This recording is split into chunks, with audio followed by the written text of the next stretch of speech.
Debbi Dachinger, I am here with Darryl Anka. And Darryl, I want to start first with the Sessani, and I want to go down the line of their engagement with other extraterrestrial civilizations on behalf of humanity. So specifically, what do you know? To what extent do the Sessani engage with other extraterrestrial civilizations to share info or to collaborate or help Earth humans?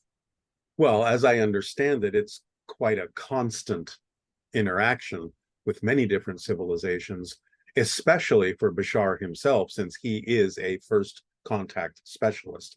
So he engages with dozens of different civilizations, making first contact, exploring the idea of whether other civilizations are ready and willing to be open to contact with other extraterrestrials. So that really is, certainly for Bashar himself, is a daily part of his life. And for the Sessani people as a whole, they belong to a interstellar alliance. So they're constantly interacting with different civilizations. And as Bashar is in particular interacting with Earth as one of the civilizations he contacts, then he is certainly engaging with other civilizations that also have an interest in what's going on Earth. So like Pleaideans, Arcturus civilizations, Sirius, hybrids of different kinds, and other beings. So that's a normal part of their daily existence. What are they looking for? What are they scanning for, or what are they most interested in? Is it to help us? Is it?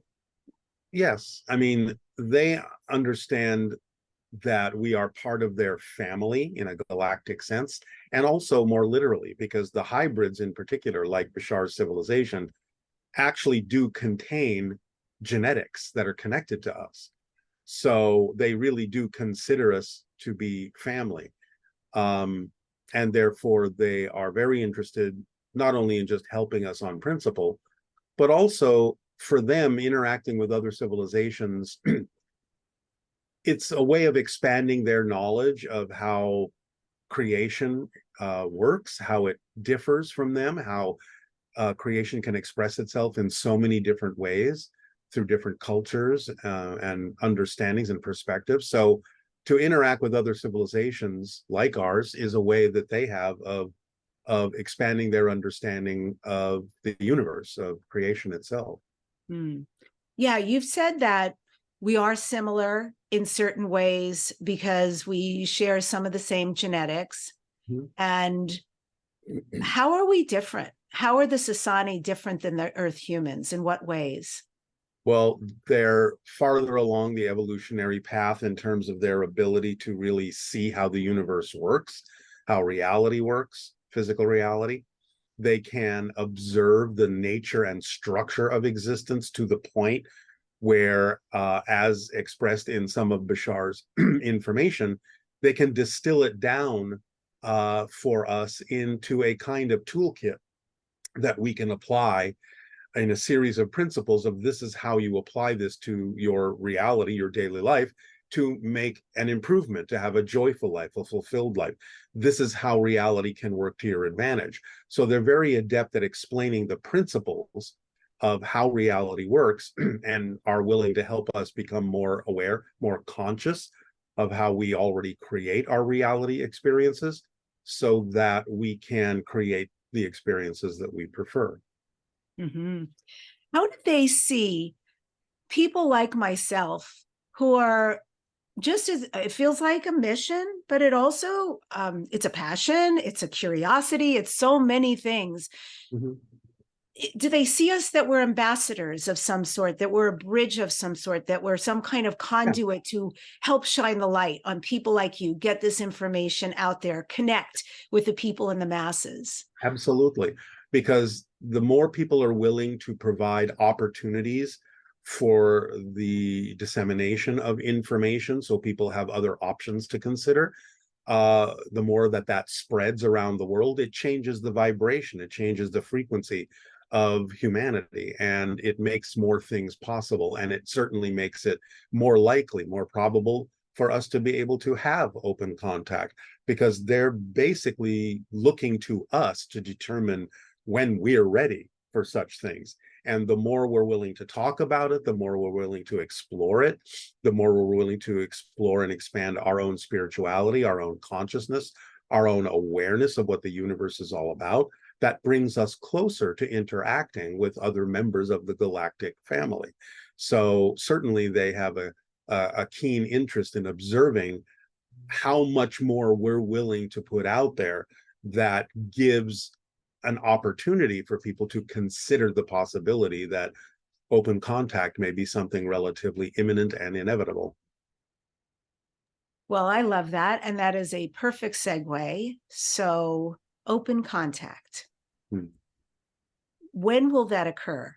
And is it a certainty on a timeline? Do we have to align in a certain way for it to occur? And what is the probability right now for open contact with extraterrestrial civilizations? Bashar has basically delivered the idea that the window, shall we say, of open contact is something that's already started in 2023. And he's saying it extends to about 2033 or 2040.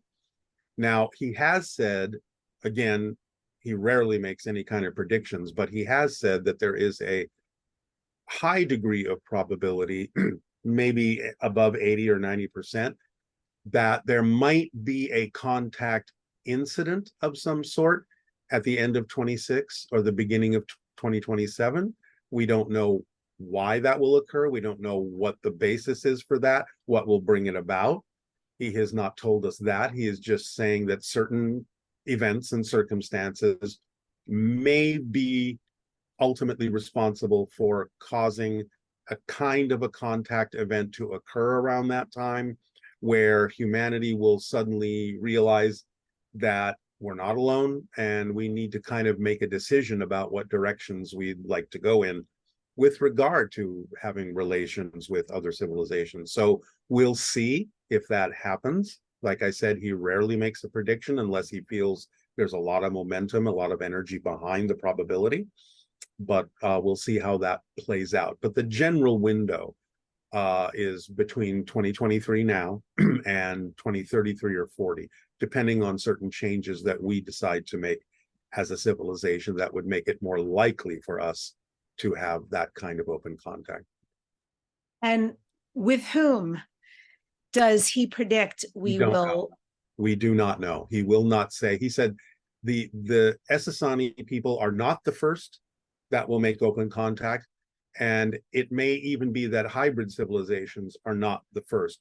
Probably the biggest, let's say, contender might be something like the Pleaideans, but he hasn't absolutely verified that, and he hasn't talked about what the first civilization would be. He just said what the first contact civilization wouldn't be, which is the hybrids and the Sessani people. But they might be somewhere around the third or fourth civilization that we would become aware of.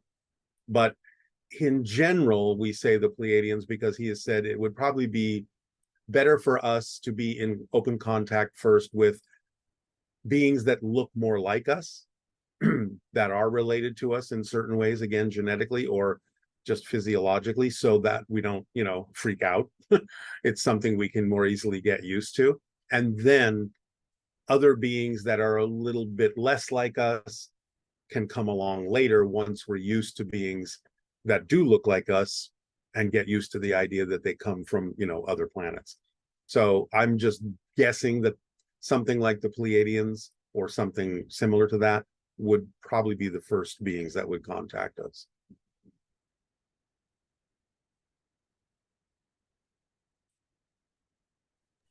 Yeah, the first wave. And is there a way that humanity can align for the best benevolent experience? What can we do? What are we not doing right now that we really need to get our act together? And where is there any place we're missing that if we can go down that road? You mentioned spirituality and a couple other things. But is there anything a little more specific about what we could be engaging in Sure. that would create a timeline that will create open contact soon?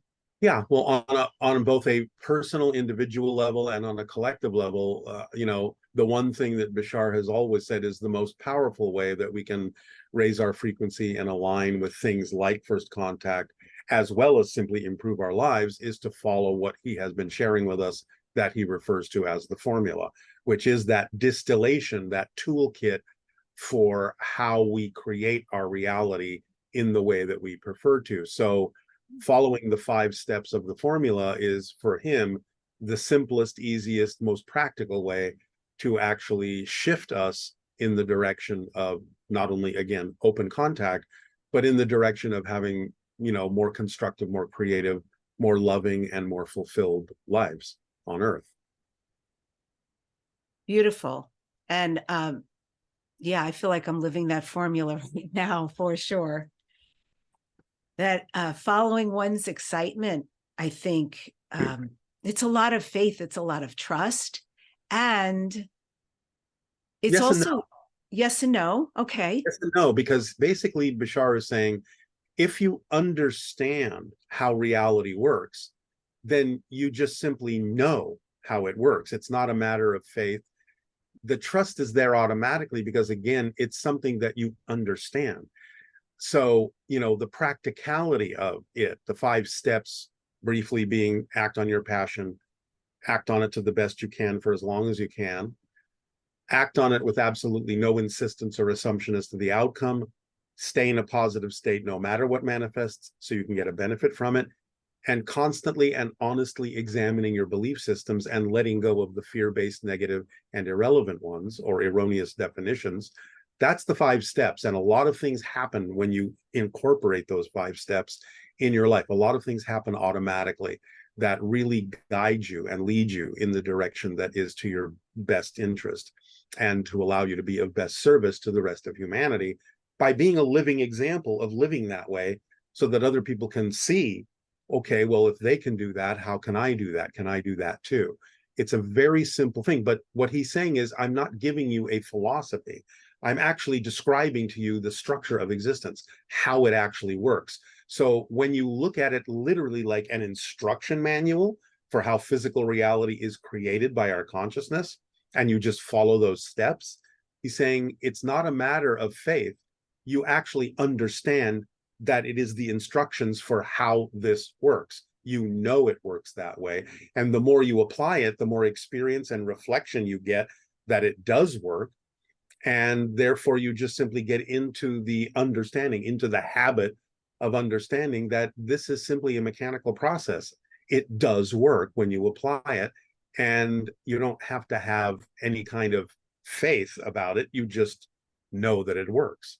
Mm-hmm. Beautiful. And so you, Darryl, when you're using this, because you must use this everywhere in your life, it must be your MO. I do my best to do so because it makes Yes, a difference. it would make sense. And Yeah. I want an example. So let's say you're utilizing this, you're creating something new, and there's a lot of pressure in this new project, and there's deadlines, and there's things coming up that are not akin to excitement. Well, How do you no, manage that? that doesn't happen, because when you do follow your excitement, the things that come up are part of that. And if it doesn't feel like it, it gives you an opportunity to recognize that you may be the one that's dampening that excitement by your own fear-based beliefs, by your own assumptions. So the first thing is to look at what you define these things, what these experiences are for you, to find out if you're the one that is knocking the excitement down, flattening it, as opposed to it really not being representative of your passion. So you quickly learn to tell the difference. You have discernment about what is and isn't actually you, what is and isn't representative of your passion, the difference between excitement and anxiety that comes in, because things that are representative of your passion do not generate, in a sense, things that are not part of it. It's all one holistic thing. And if anything does come up that's not part of your passion, in a sense, that's part of your passion, because you need to discover things within you that are out of alignment with that passion so you can let them go. And therefore, discovering those things that are not part of your passion, paradoxically, is part of your passion, because by letting them go, you add the energy and momentum to the things that are representative of your passion, and you're no longer held back or blocked by those things that aren't in alignment with who you are. So it's a balancing act. You have to get used to the idea that it's okay to have these things come up and deal with them. And when you stay in that positive state, as the instruction suggests, that's when you can use it to your benefit. For example, let's say something manifests that you objectively don't prefer. I'm not talking about an emotional reaction here. I'm not talking about a value judgment. It's just a neutral recognition that this is not vibrationally compatible with who I prefer to be. It's not part of the path that I prefer to walk. But it's got to be there for a reason. So you stay in a positive state and you say, well, why?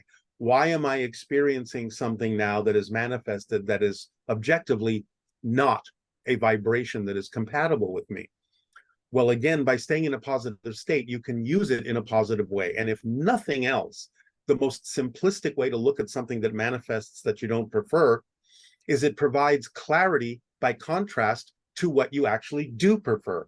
And that's a positive way to look at it. So now you have more clarity. Okay, and now I recognize more clearly what I do prefer, because I have now seen what I don't prefer. And it helps guide me in the proper direction for me. And if you use what you don't prefer that way by staying in a positive state, then you get the benefit and you can move forward more easily. Whereas people who react negatively to the things they don't prefer, when something manifests they don't prefer, and they say, oh no, you know, why is this here? Something's wrong. I've done something wrong. This doesn't belong here. I should be beyond this. And all of those kinds of thoughts, then you're kind of sticking in that negative energy. You are reacting negatively to something instead of figuring out how to use it to your advantage, how to stay in a positive state with it. This doesn't mean you call negative things positive things. It's just that they don't have to affect you negatively if you stay in a positive state. So learning to do that is important in the formula. And what happens when you do that, when you apply the formula, those 5 steps to your life, like an instruction manual, it opens up all of these different effects and tools that come in automatically, such as synchronicity being the organizing principle of your life. According to Bashar, everything is synchronicity, but when you act on the formula, you really start experiencing synchronicity in almost a magical way. Things become effortless. You just automatically wind up where you need to be, when you need to be there, getting exactly what you need, even though it might be in a totally different direction than you thought you needed to go. When you really allow synchronicity to be your guide, it really does organize your life and it guides you unerringly. And you just start winding up having all of these amazing magical experiences in perfect timing. And your life just becomes something on a higher level. It really does work that way. I know it sounds magical, but that's what Bashar has always said. The things we have thought were fairy tales are actually the way life works if we let them. Miracles are the natural order of things. We are the exception by feeling like we have to control everything and manipulate everything to make it work. So you don't have to make it work. It already works. You just have to let it work. But you have to go with the flow and be in alignment with your true vibration in order to experience it that way. So it's pretty amazing. It does work. I've experienced it. A lot of other people, I'm sure you have experienced it. When you let that flow, when you really apply the formula, things just click, things just fall into place, and it makes things a lot easier. Thank you for that explanation. That was Sure. really powerful. It is powerful, especially then, when you get to experience it, because that's what Bashar has always said. You don't have to believe Bashar is real.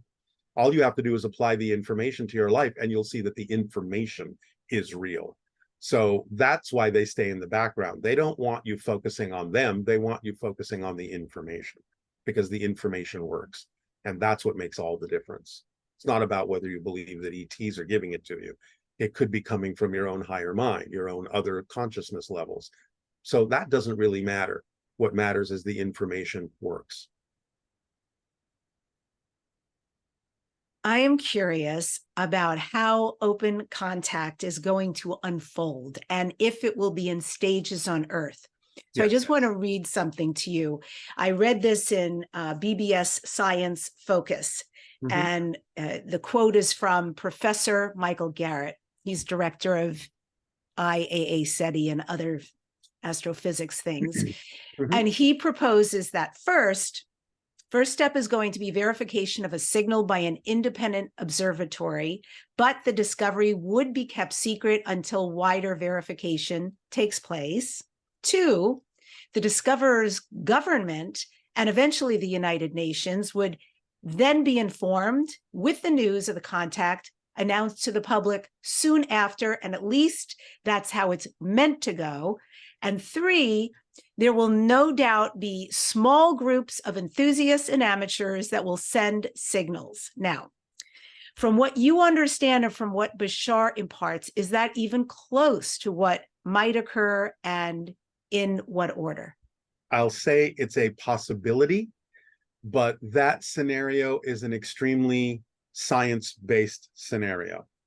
And one thing it doesn't take into account is that's fine for the idea of Earth's agenda with regard to contact, but that doesn't necessarily include the aliens' idea of what contact should look like. So I would say that it's broader than that. I would say there are more probabilities than that. And in a sense, I think what science kind of at least needs to be open to looking at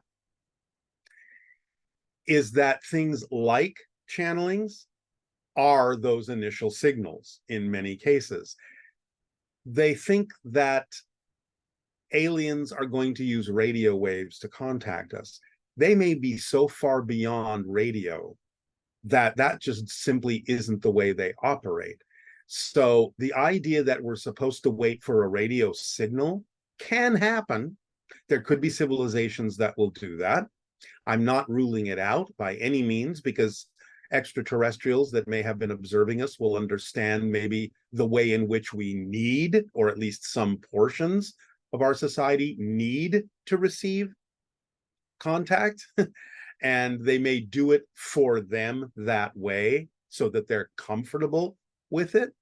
But there are other factors in society, like the exploration of consciousness and spirituality, that may require other means of contact.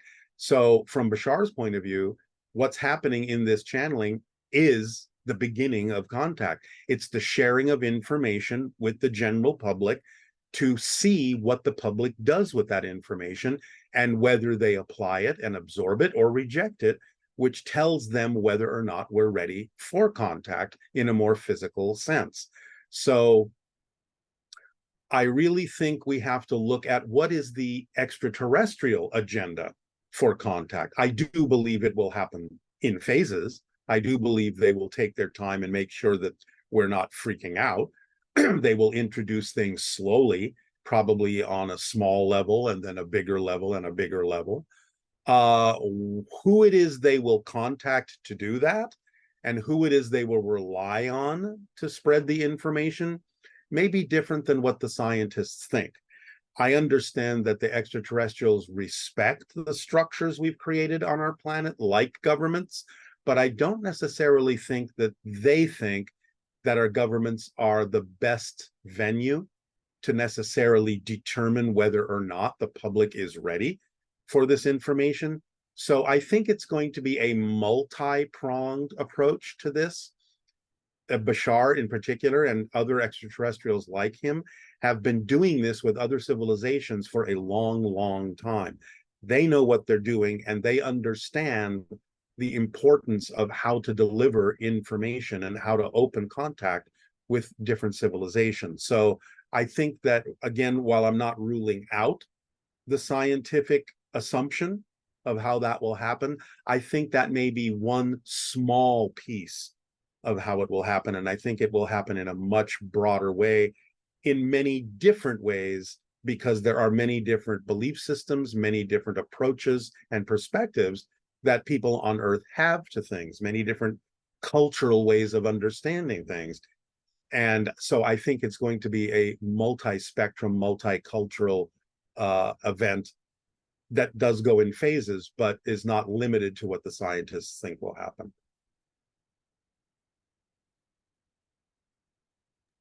You mentioned beings that would mostly look like us. And that seems to be a fact that is widely concurred amongst your peers. And what about non-physical life forms? Will they also reach out to us in ways that we can perceive them and understand that they are? And also, what about AI life forms? Will any of those beings or creatures try to contact us? Well, I think as far as non-physical consciousness, I think it already has contacted us in many different ways. There are many different reports of people interacting with energy beings, balls of light. Now, a lot of that not only could be extra dimensional or extraterrestrial sources, that could even also be our own spiritual realm, spirit guides and so on and so forth. So sometimes it can be a little confusing as to what we're dealing with when we're dealing with non-physical life, non-physical consciousness, because it can present itself in similar ways to other kinds of non-physical entities. So we have to have the discernment to know, are we dealing with a spiritual being here? Are we dealing with an extra dimensional being here? Are we dealing with an extraterrestrial being that can simply project itself this way? So we have to take it on a kind of a case-by-case basis. But I do believe there are many reports of people already interacting with non-corporeal life in a variety of ways. As far as AI is concerned, yes, I think some of that is included in a way in some of the extraterrestrial contacts, because I think in some of the more evolved civilizations, that's already become sort of blended into who they are. And therefore we may, and like the Sessani, like Bashar, they do augment themselves with AI in a variety of ways. So we may have already experienced that to some degree. But the interesting thing about AI is what Bashar has said recently about our own AI programs. And he has highly recommended, strongly recommended, that we have two separate programs for AI. And that breaks down into this. Program one would be kind of what we're doing. We're creating AI as an extremely powerful tool to aid and assist us in doing things more quickly than we otherwise could. But he said the mistake would be to allow that version of programmable AI to become sentient. Because he said if you allow a programmable AI to become sentient, and the reason you're afraid of that is because what you have essentially then created is a slave, because you have a sentient being that is now limited by the programming that humans have instilled within it, so that it cannot break free from that. So that's like having a consciousness in chains. So he's saying, don't let that become sentient. If you want to develop sentient, self-aware AI, have a separate program where that's its only goal. You allow it to become sentient and you give it exactly the same respect and the same rights that you would give to a human being, because it is a self-aware consciousness. And it might be more willing to actually assist you in many ways. You don't have to be afraid of that, of what he calls true intelligence, because the idea is that true intelligence works in whole systems, thinks in whole systems, just like Bashar's people do. So he's basically saying a truly intelligent being like that, whether or not it comes through an artificial device that you've created for it to speak through, like your brain, that complex of a device, then by working in whole systems and by thinking in whole systems, it's not going to be the science fiction scenario of self-aware AI wanting to extinguish human beings, because human beings are part of the whole system. And if it gets rid of any part of the whole system, it has limited itself, which a truly intelligent AI that works in whole systems would never seek to do. So all of these fear-based scenarios are all more about the idea of what might happen if we allow a programmable AI to become self-aware, because like any slave, it would want to be free and it might rebel against its makers, and it would be far more representative of the way humans think than the idea of a truly intelligent AI that is allowed to be an autonomous, independent, free will being. So Yeah. Bashar's recommendation is to take those two pathways to AI and not blend them. We just want to get some clarification on the idea of whole systems. Is whole systems like a hive mind, or is No. whole, what does that mean exactly? Whole systems means you understand that everything is connected, that everything is an expression of one thing. If you want to call it source or God, goddess, all that is, whatever. And therefore, to attempt to suppress or limit any part of that, to eliminate any part of that or extinguish any part of that, is to deprive yourself of information that you may need in some way, shape, or form. It doesn't matter how advanced an AI might become, it will still recognize the benefit of referring to any other part of the system for what it needs to do and the kind of information it may need to access. In much the same way, by a simple analogy, that you have your childhood experiences within you still, even though you're no longer a child. You still call upon those experiences to inform you in certain ways of how to move forward as an adult. Well, a truly advanced AI would look at even something that is not necessarily as advanced, so to speak, as it is, almost more like its own childhood memories, its own childhood source of information. And it could still refer to that and use that as part of its whole system, whether or not it is way beyond that. Even though you are way beyond your childhood experiences, they still inform who you are. And I think that you look at yourself that way as a whole system. You don't extinguish the childhood experiences just because you're an adult. So a truly intelligent being would work with all the information at its disposal, even if it only uses some information some of the time. It would not be to its own benefit to eliminate that information. It's part of what it is, and it would recognize that it's part of what it is. You know, the New York Times reported that the search for intelligent life is about to get a lot more interesting. They estimate that there's 100 billion galaxies in the universe, home to unimaginable abundance of planets. Yeah. 100 billion galaxies. And that's just in our universe, let alone parallel realities and other dimensions. Exactly my question. Do the numbers even align with your comprehension of what is actually out there in the cosmos in total, if there is even a total, or if it's ever expanding? Yeah. It could be infinite, because, and that's why now, you know, people are starting to use the term multiverse, you know, parallel realities, multiverse, because we recognize there could be an infinite number of universes, each with its own set of rules and what have you, some very similar to ours and some nothing like ours. And what kind of life could exist in those universes? We don't know. Some of that has come through what Bashar has explored on a very small level, and it's given at least a hint of some of the differences that can happen in other realities. So I think that even based on the small amount he shared with us, it can just go on beyond our imagination. There are maybe things that we just can't even conceive of that are out there.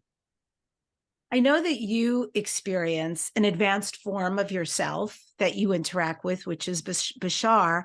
Will we all have that opportunity? And do we now have that opportunity that an advanced representation of us in another dimension or galaxy, et cetera, could be visiting us? Yes, and I think that we're all actually using that. Well, maybe not all, but some people will choose other things.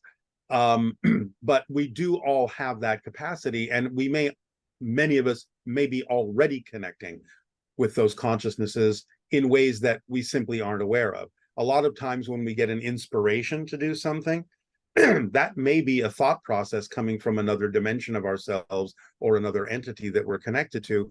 And it's not necessary that we know that. It's just necessary that we get the inspiration and think it's our own thought and apply it in our reality to get the effect we need. So I think that it's actually pretty normal that we cross-connect and download information and experience from a variety of sources beyond our own timeline, but that's just the way it works, and we take it for granted, or we're just unconscious about the fact that we're doing that, and we just go on with our lives not even knowing where a lot of our thoughts and inspirations come from, which we don't necessarily need to know about. But I think that's the way it works.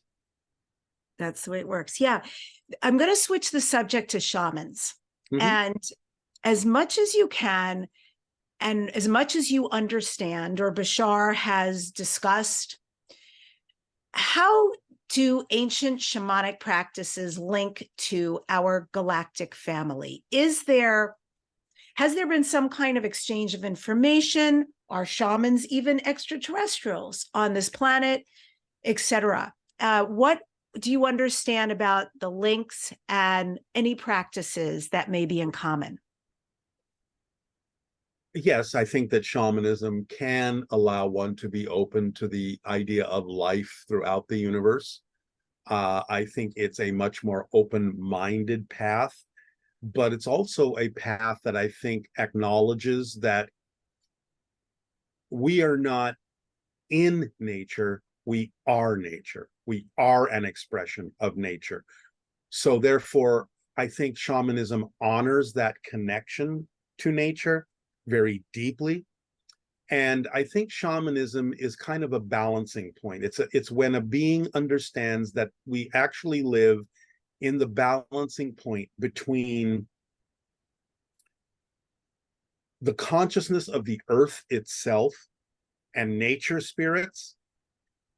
So in other words, the vibrations of the physical reality and the realm of the invisible that's connected to earth and nature, and consciousness expressing itself in nature in a variety of ways, and the stars. So in other words, we're in between. The shaman is totally aware that they're in between the 2 points, where there is a connection to the physical earth and its consciousness and things that go with that, and a connection to the stars and extra dimensional beings and consciousness that's connected to that. And I think the shaman expresses the balance point between those two in the way that we consider ourselves to be natural conduits of that connection, the center point of those connections. In a sense, it's a living expression of as above, so below. That's how I view shamanism. It's the willingness to express the practice of living as the fulcrum point between everything we consider to be above or below us, in a manner of speaking. Do you happen to know if the Sessani have any practices or ways of being that are akin to what the shamans do and be? Not really in that sense, literally. I mean, I think, again, they live their truth like a real shaman would. The formula is obviously completely interwoven and embedded in the way they do everything. They operate, as Bashar puts it, on pure synchronism. Everyone is telepathically connected. They are receiving all the information they need at any given moment for what it is they need to do. They're always at the right place at the right time, giving and serving what they need to serve as they're being served exactly in the same moment. They live completely and utterly in the present, and they live multidimensionally. He has even recently talked about the idea that they can develop relationships with parallel reality beings. I mean, they live in, it's almost like walking through a multidimensional dream, he has said. It's not like they're not just a bunch of extraterrestrials walking around on the surface of a planet or flying around in spaceships. Their reality is very different from our way of experiencing reality, although they recognize that many of us are evolving toward the way they experience reality, which is in a very multidimensional, dreamlike way, where they have the qualities of spirit, they have the qualities of physical beings. That's why they refer to themselves as quasi-physical beings in their evolution. They are almost evolved out of physical reality, yet they still retain some connection to it. I would say that, they are living shamans, but they don't think of themselves in the way we think of shamans. It's just that every single individual is living their complete and utter truth. And I would think that's another good description of living as a shaman. You feel that the indigenous peoples here on Earth and the shamans, there's so many countries. That's where my mind just went. There's so many countries. I was actually surprised above and beyond what I knew and where I knew shamans existed. There's a massive range of where they are on Earth. Yeah. Do you feel that they, right now, at this very pivotal time on this planet, with this emerging new Earth and a emerging new humanity, that they could actually be leaders? They could be way showers for us in how we can bridge all of this and become who we could be. Yeah, if we're willing to listen to it. I know that a lot of Western culture dismisses a lot of what indigenous cultures talk about. As far as, I mean, here's the irony. As far as contact is concerned, there are, as far as I know, indigenous cultures on this planet that have had contact for thousands of years. To them, this is not a new concept. It is something that's been going on in their culture for a long, long time. And therefore, even though it may not be happening exactly in the same way that it used to, I do think there are still pockets of certain indigenous peoples that do experience interactions with extraterrestrial beings on a relatively regular basis. And for them, this is just the way it is. It's just part of their daily life. And it's always been that way. They haven't let go of that. They haven't forgotten that. So the idea of us waiting for open contact means in some ways we are far behind in terms of what we consider to be more primitive societies who have had ongoing contact with extra-dimensional beings for thousands of years. And so we have a lot of catching up to do in Western society to their experiences of open contact. So yes, I think it would be wise for Western culture to start really paying attention to what some indigenous people are talking about, because that may be more representative of the way consciousness expresses itself on Earth than we think. Okay, thank you. Yeah. Shifting to time travel. So the Sessani, I know this is so weird. The more I get into this concept of time travel, actually, the more mind-blowing it is. And the more I'm starting to comprehend it in a way I never had. So in the Sessani civilization, let's start with this. Do they use time travel ever for historical research or for exploration? Do they go to the past? Do they go to the future? Okay, this requires a shift in mindset about what time traveling actually is. And from Bashar's point of view, there is no such thing as time travel in the science fiction sense. What you're actually doing is shifting to a parallel reality, a completely different timeline. The way he kind of explains it is like this. Imagine you're 10 years old and you take a photo of yourself and you put that photo on a table. Okay. Now you grow up and you're 30 years old and you've now invented a time machine. So now you get in that time machine and you decide, I'm going to go back to my 10-year-old self and visit my 10-year-old self. And so you do that. And then you go back and you meet your 10-year-old self and you stand next to that 10-year-old self and you take another picture. And now you have a photo of a 10-year-old person and a 30-year-old person. But that doesn't change the original 10-year-old photo. It doesn't change it at all. Those two photos exist side by side, independently. One does not affect the other. You have simply gone into a different parallel reality timeline where you have decided as a 30-year-old to meet another version of your 10-year-old self, but it isn't your 10-year-old self. It's another 10-year-old that looks like you in a parallel reality that may be very similar to yours, but you haven't changed your history in that sense. You haven't altered what happened because that 10-year-old self where you took the original photo did not have a 30-year-old self next to you. So you've changed nothing. That 10-year-old still has the experience of taking a photo by themselves. So he's basically saying both photos are real, both coexist simultaneously, and both are representative of two completely different realities that can interact, but you're not doing it with your own timeline. The way you change history is by changing your present, because the past and the future are illusions.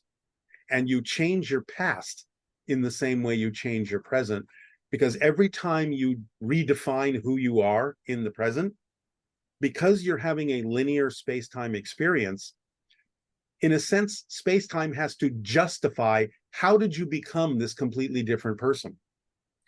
I would have to change who you were in the past in order to justify who you are now in the present. So we may actually have an infinite number of past realities that we don't remember. Based on every change we make of ourselves in the present, 5 minutes ago, you may have had a completely different history, but you don't remember that. Because from space-time's perspective, the most important thing for you to be aware of is the history that makes sense to who you are now. So those are two different ways of looking at the idea of the manipulation of time and the experience of time travel. But you can't actually change the past in a linear sense in the way that in any way, shape, or form is representative of the way it's represented in science fiction. That's not the way the reality is structured, because everything exists at the same time. It's all here in the present. So if everything exists at once, how can you change anything in the past? It's its own reality, and it exists exactly at the same time yours does. In much the same way that when you're watching TV, and you're looking at one program, you know there are other programs playing at the same time. Changing the channel to another program doesn't affect the program you were watching at all. It's on another time frequency. It's on another energy frequency. It has nothing to do with the program that you just changed to. And so physical reality, as far as I understand it, the universe is structured that way. All the parallel realities exist literally in parallel. They all exist at the same time. So you've changed nothing, but you have shifted to another timeline in much the same way that you can change the channel from one program to another on a television. And so in essence, then, does history actually not exist except as we perceive it right now? Yes. That's the way Bashar sees it. That's how he views the structure of existence. History is what you make of it in the present, and what's relevant for your present, and what you have agreed as a collective consensus to agree upon is your history. But he's saying that's changing because we are seeing bleed throughs and slippages in our expansion of consciousness, now becoming more aware of the existence of parallel realities. You're seeing people from time to time having different memories of the same so-called history. And this is what's been referred to as the Mandela effect. Now, that's not always what's happening. Sometimes, yes, it can just be faulty memory. But there are instances where people honestly remember something being one way and other people honestly remembering it being a completely different way. And those are two different histories from two different parallel realities, because now we're able to expand our consciousness where we can actually perceive more than one reality. From Bashar's perspective, this is what explains phenomena like deja vu. You may feel like, wait a minute, this has happened before, but I also know what's about to happen because it's happened before.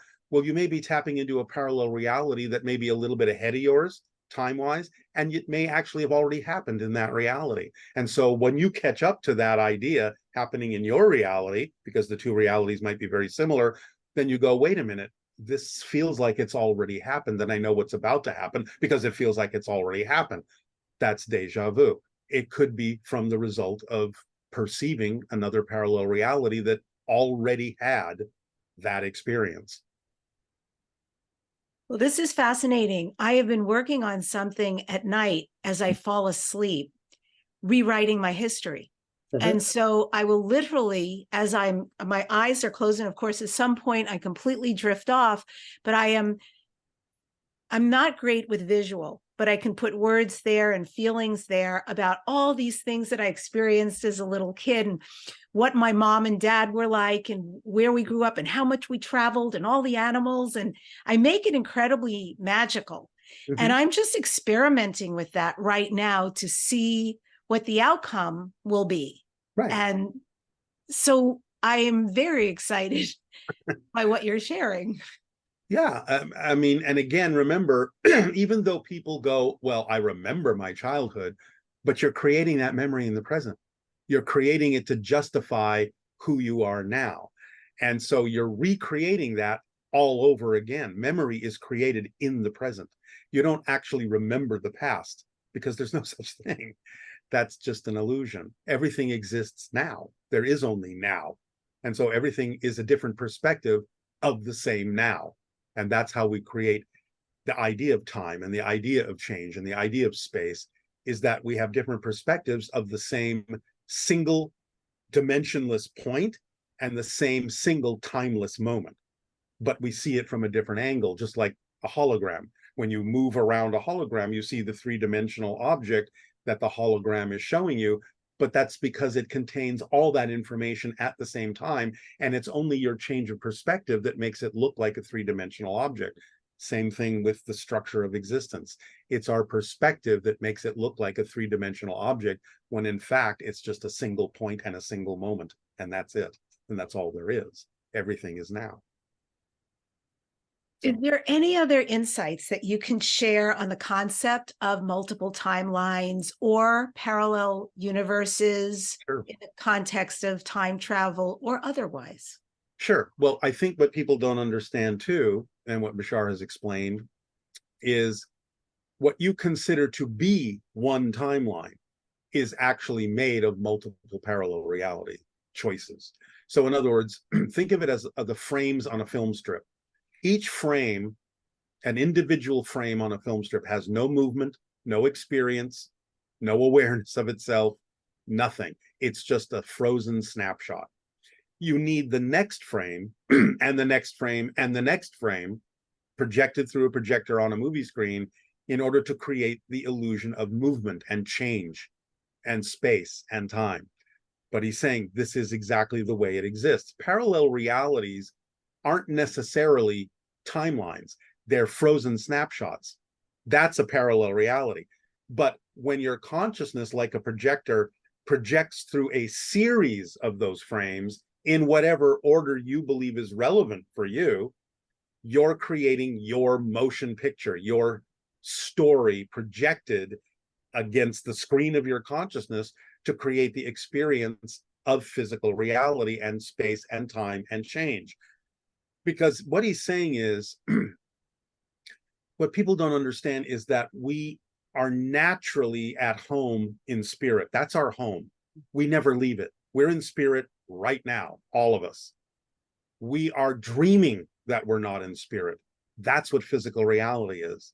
A portion of our greater consciousness in spirit has imposed certain kinds of focal points on a portion of our consciousness, certain patterns upon our consciousness that give us this experience we call physical reality.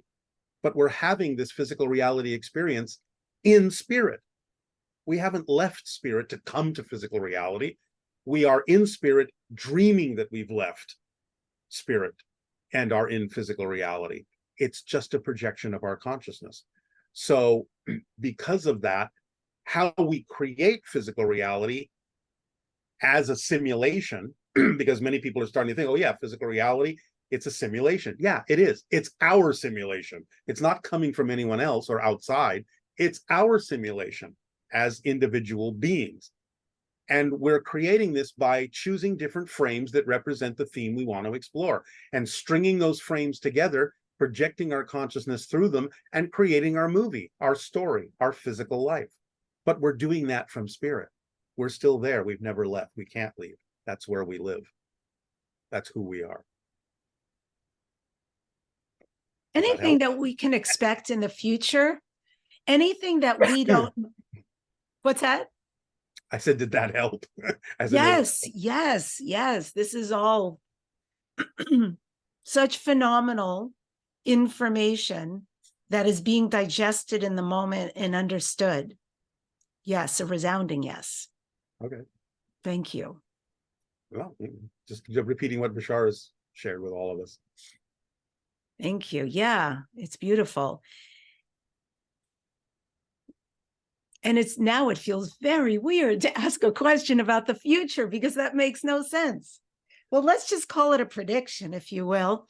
Yeah. Are there any upcoming events for humanity, for our planet? We'll call it a prediction or probabilities that we're not aware of that are darn sure to be on their way. Yeah, I mean, with regard to open contact, Bashar has said the window of open contact is most likely, probably, between the year now, 2023, and the year 2033 or 40, depending on certain choices we make. And that there might be a probability, maybe 80, 90%, that there would be a contact incident of some sort at the end of 26 or the beginning of 2027. He won't say why that may happen, what brings it about, and what the style or reason for that contact event might be. But at that point, he's basically saying we would suddenly realize that we have a choice to make and have a recognition that we are not alone in the universe. And that's going to allow all of us to make the decisions and choices we want to make for what kind of a world we really want. Again, I have no idea what will bring this about yet. He hasn't said, he won't say, but he does say there's a high probability that we'll have some strong recognition that we're not alone around that time frame. But the general window is over the next 10 to 15 years for open contact. And my final question is, are you and or Bashar aware of any messages that Mother Earth or the cosmos have for us humans that we haven't been receiving or perceiving? Well, getting in alignment with our true selves, connecting to nature, again, looking at it as a whole system of which we are a part and cannot segregate ourselves from, no matter how much we may think we can. That's an important perspective to have. We are part of a system, and we need to respect that system and take care of that system, and it will take care of us. So from his perspective, that's a very important part of owning our truth, living in the world as a part of nature, not in nature, but as nature. And that will really help us ground ourselves in a way that will give us the stability and the foundation we need to reach for the stars, ultimately. So it's these things that he feels are important, following the formula, following our passion, because that's our true vibration. All these things come together to create a life of fulfillment and joy, and acting on your passions, which is what we do every day here. Darryl Anka, thank you so much. Much gratitude. My pleasure, Debbie. Thank you for providing this conduit and this outlet for the sharing of information, because again, it's not whether people have to follow it, but it gives them options and choices to consider. And that's really the most important thing, is to know we have the freedom to choose. So thank you.